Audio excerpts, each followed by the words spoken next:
powerful asset you have is your network.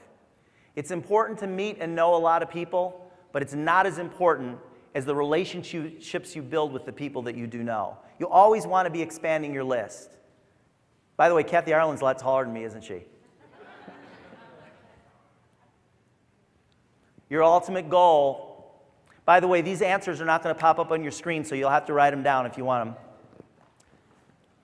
You want to expand your list and get to know the people in it. You want to know as much as possible about those people, not just business-wise, but personally, and you want them to know what you do, and that you want them to get to know you.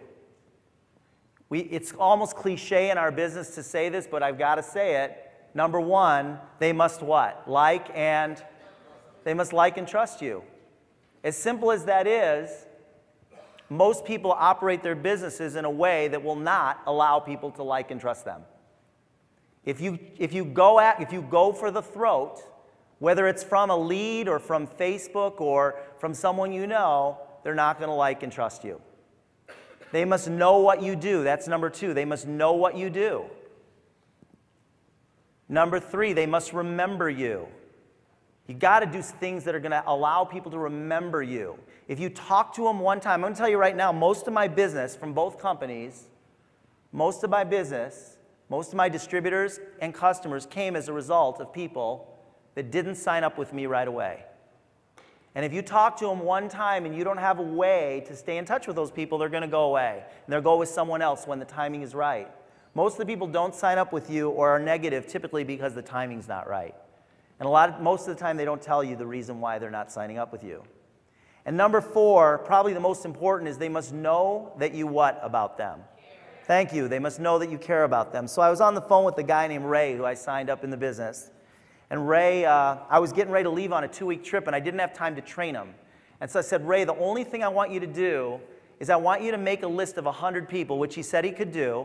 I want you to write down 100 people that know who you are. He said he could do that.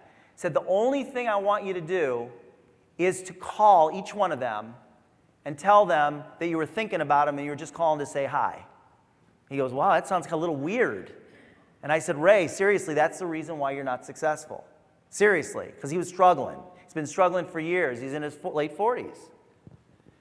You've got to have and I don't know how many of you do this, but I keep a journal with me, and this journal right here, this is the actual journal right here. I've got, I don't even know how many of these, 30, 40, 50 of them. And whenever somebody's name pops into my head, if it pops into my head, there's a reason it popped into my head. I write their name down.